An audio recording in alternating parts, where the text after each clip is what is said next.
Bonjour chers amis, nous nous retrouvons comme chaque semaine. Nous sommes déjà dans la troisième réflexion de cette série que je vous proposais il y a quelques semaines, il y a 2 semaines, sur la foi et la démocratie.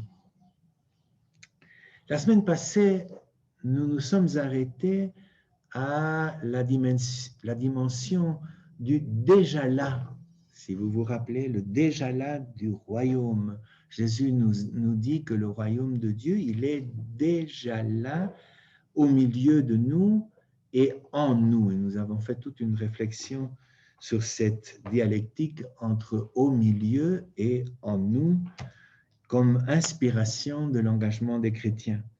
Mais le royaume n'est pas encore là. C'est aussi une des vérités de l'Évangile. Il est déjà là, mais il n'est pas encore là, il n'est pas encore pleinement réalisé. Et peut-être même, c'est ce que je vais essayer de vous proposer, peut-être même qu'il ne sera jamais tout à fait réalisé avant la fin des temps. Et que c'est précisément cette tension entre le déjà là, la dimension actuelle du royaume de Dieu, et la dimension utopique du règne de Dieu, du royaume, qui est le lieu de notre engagement spécifique comme disciples de Jésus dans l'histoire réelle de l'humanité. Bien, donc ce pas encore là, ce royaume qui n'est pas encore réalisé, il participe de ce projet, de cette utopie d'humanité, de société, de monde. Nous sommes mobilisés par une utopie, et le propre de l'utopie, nous le savons depuis Thomas More et son fameux petit livre L'Utopie. Nous savons que cette utopie n'existe nulle part. L'utopie, c'est une cité, c'est une nation, c'est un pays qui n'existe nulle part et qui cependant nous met en marche, nous inspire, c'est comme un aimant qui nous attire vers une imagination collective féconde. Donc, l'espace de l'engagement chrétien, c'est entre le déjà là, entre les signes de la présence du royaume et l'utopie du royaume. Et dans cet espace, il s'agit de faire du royaume un projet. Contrairement à ce que nous pensons très souvent, et que nous disons d'ailleurs surtout en Amérique latine, on ne construit pas le royaume. Ce n'est pas nous qui construisons le royaume. Le royaume est un don gratuit, en tout cas c'est comme ça que l'Évangile nous le propose, et le propre du don, c'est d'être reçu gratuitement, il est don gratuit et il est accueil gratuit. C'est dans ce mouvement de l'accueil et du don gratuit que se joue le pas encore là du royaume de Dieu. Mais il s'agit aussi d'un don qui n'est pas encore complètement réalisé. Peut-être même qu'il ne sera jamais réalisé, comme je viens de vous le dire, car il n'est pas un modèle, il n'est pas une institution. On a déjà travaillé ça la semaine passée. Le royaume de Dieu n'entre pas dans un cadre, dans un modèle, personne ne peut le confisquer. C'est une utopie qui nous mobilise, qui mobilise notre action, un aimant de l'espérance. Et l'action collective, l'action solidaire, consiste à préparer le royaume de Dieu et à le recevoir, même s'il s'agit de le recevoir de manière encore partielle.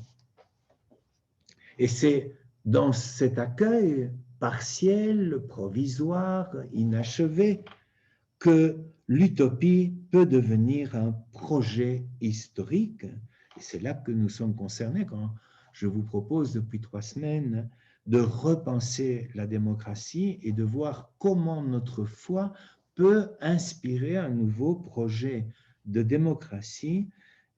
Ce projet historique, il est justement dans cet accueil, dans cette appropriation, non pas une confiscation, mais une appropriation, faire du royaume quelque chose qui est pour nous, qui nous concerne, d'en faire un projet historique. Je crois que c'était le sens que voulait donner Thomas More à son petit opuscule sur l'utopie.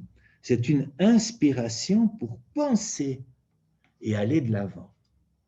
Et il me semble que la crise de la démocratie que nous traversons actuellement et que nous commentons depuis plusieurs semaines, c'est en quelque sorte la crise de l'avenir, la crise des perspectives.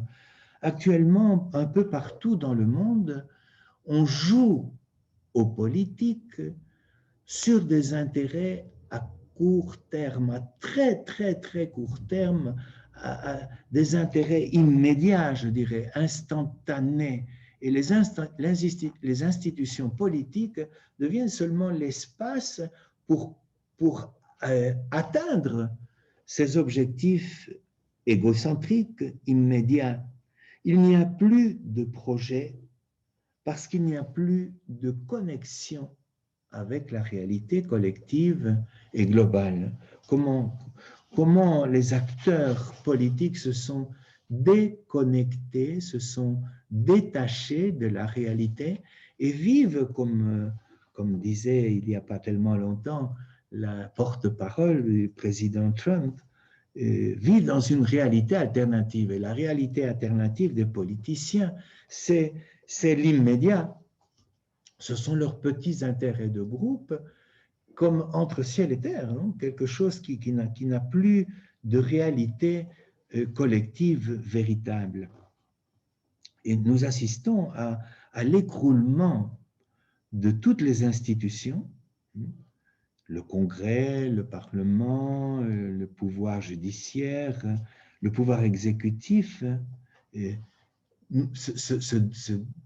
Cet écroulement des institutions, justement, a à voir avec l'absence totale de projet. Je crois qu'au Pérou, nous sommes un exemple admirable de ce que j'essaye de vous dire.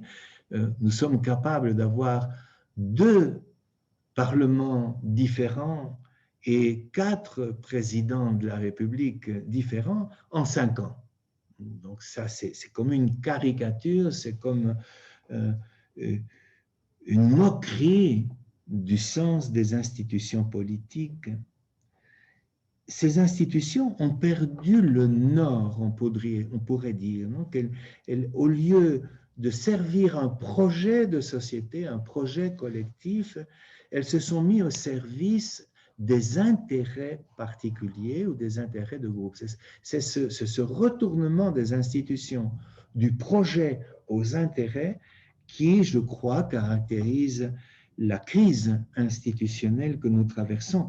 Il est donc terriblement urgent de récupérer le vrai sens des institutions. Les institutions sont là pour protéger, prévoir, préparer l'avenir. Les institutions n'ont de sens qu'en fonction de l'avenir, non pas en fonction du présent immédiat et surtout pas, encore beaucoup moins, d'un présent immédiat d'une infime minorité privilégiée qui utilise les institutions. Il faut réinjecter l'avenir, il faut réinjecter le futur dans les institutions, que ce soit l'éducation, la santé, le travail.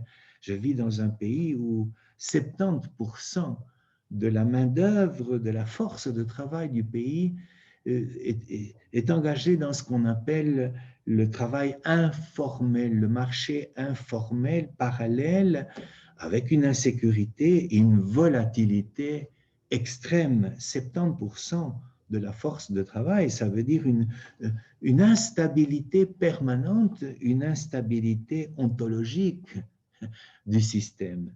C'est en réinjectant l'avenir, je crois que c'était ça la protection sociale, hein.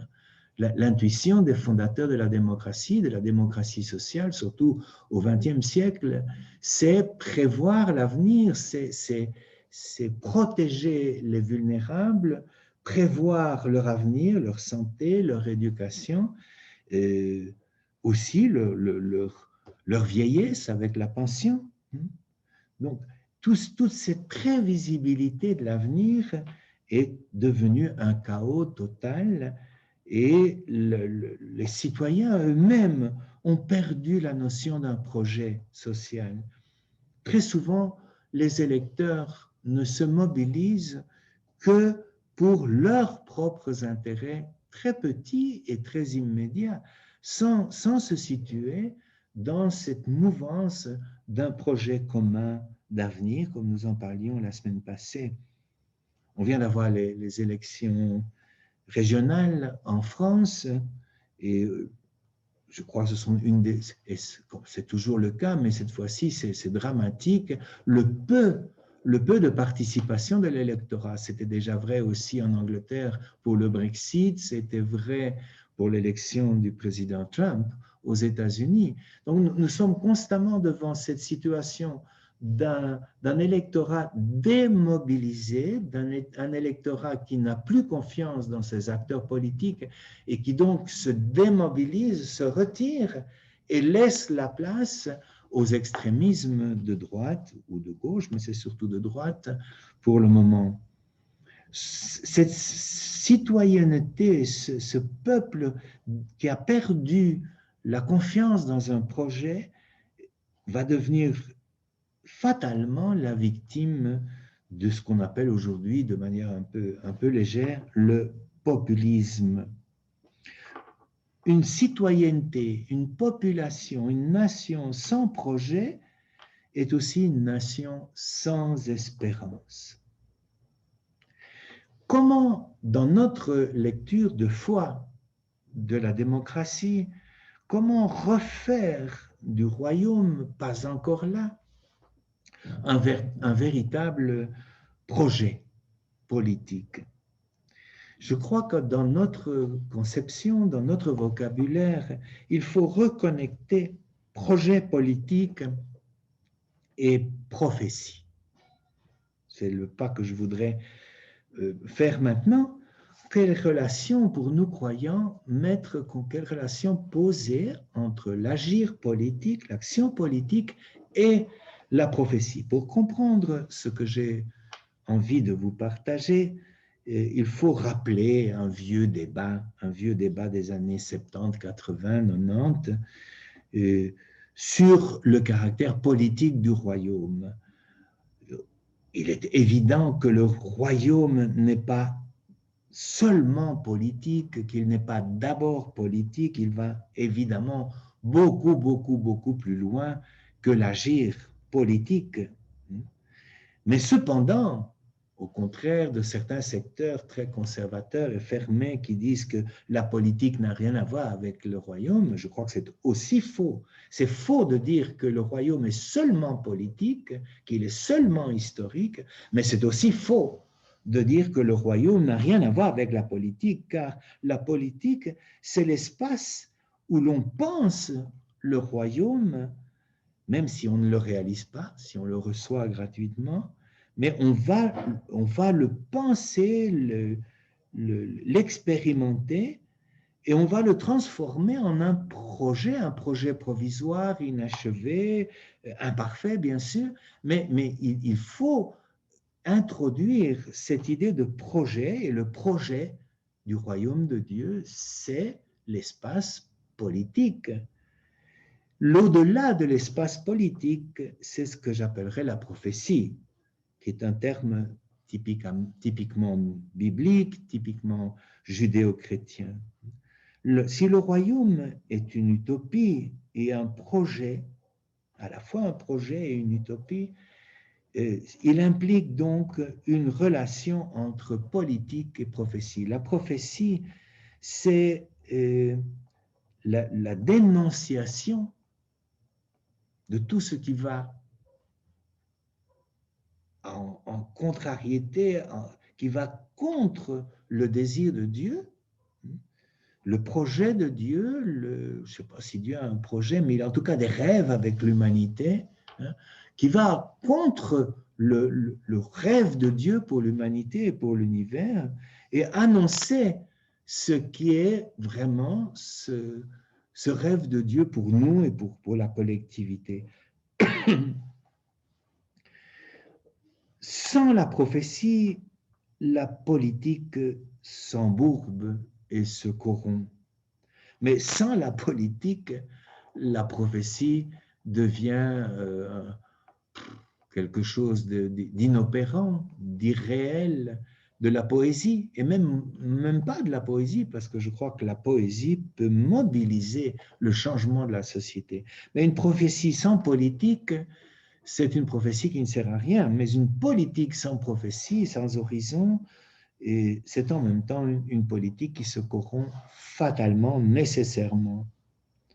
Le prophète, dans le contexte social et politique, c'est un peu l'ombudsman de la politique.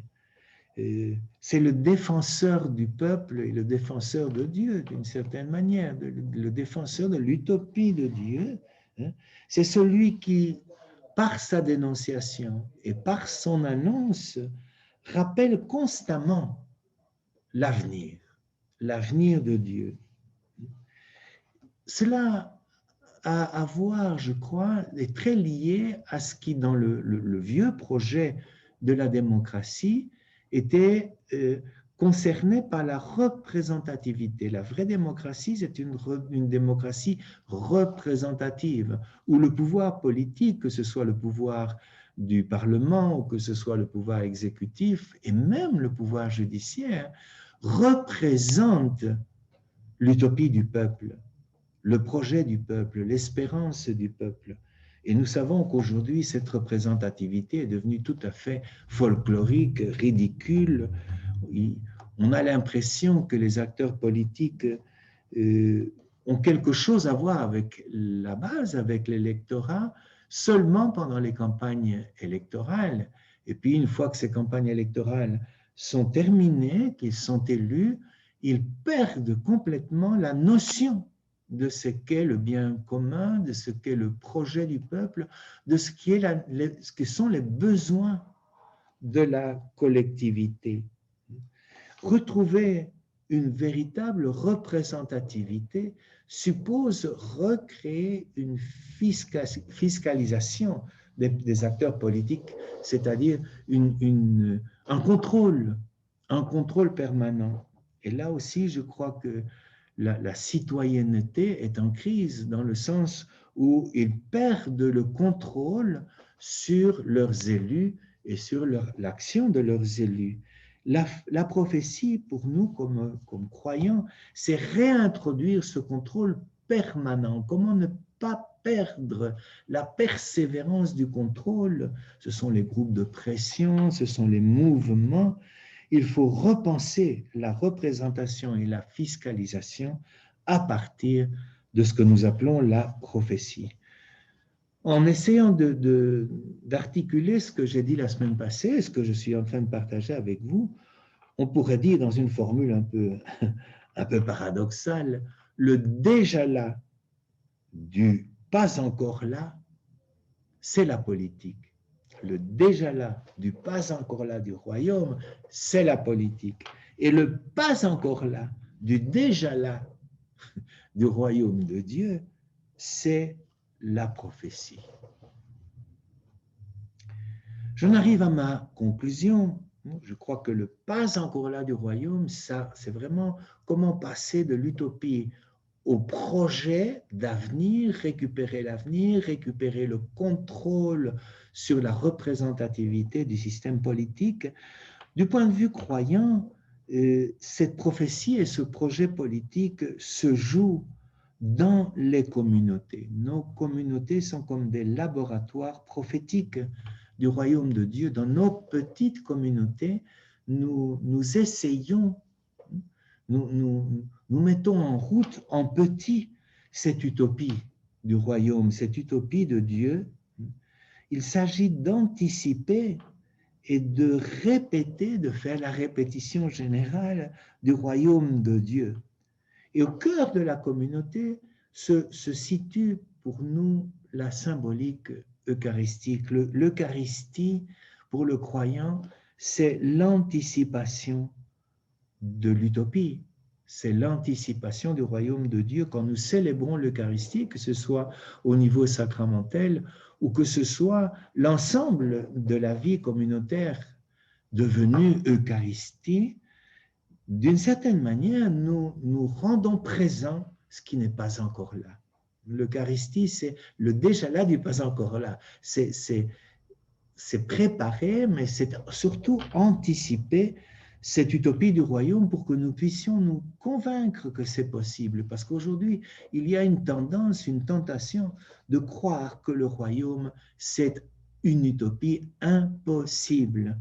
Non, le royaume de Dieu, c'est l'Eucharistie, c'est cette utopie qui est vraiment réalisable. Elle est vraiment réalisable. La preuve, c'est que nous cherchons à la réaliser dans nos communautés. Il faut jouer constamment de la prophétie à l'action et de l'action comme prophétie. Comment les chrétiens ont sorti, comme dit le pape, des chrétiens qui sortent de leur cocon pour aller à la rencontre de l'histoire des hommes et des femmes de ce temps, comme disait aussi le Concile, hein, deviennent prophétiques en étant alimentés dans leur communauté qui anticipe le royaume de Dieu dans le témoignage, dans les relations. Ils sortent vers l'aventure globale et elles deviennent même une prophétie politique. Il ne s'agit pas seulement de rester dans l'annonce et la dénonciation prophétique de manière verbale. Il faut encore faire passer cette dénonciation et cette annonce prophétique par les pieds et par les mains, devenir des acteurs au sens fort du terme. Oui, je termine avec ça. La prophétie, c'est ce qui permet aux disciples de ne pas se laisser corrompre. C'est ce qui évite que le disciple se laisse corrompre. Si nous gardons le regard fixe sur l'horizon du royaume de Dieu, et nous ne tomberons pas dans la corruption. Et au contraire, si nous oublions l'horizon de la prophétie, nous pourrions nous aussi, et même à l'intérieur de l'Église, nous laisser corrompre et pourrir. C'est l'utopie qui fait que nous renonçons à mépriser la politique. Je crois qu'aujourd'hui, il y a une grande tendance à mépriser la politique, à trouver que c'est dégoûtant. C'est dégoûtant la politique. Et donc nous prenons nos distances, nous devenons indifférents à la politique et nous laissons, comme je l'ai dit il y a un moment, l'espace aux bêtes féroces de l'extrême droite en particulier.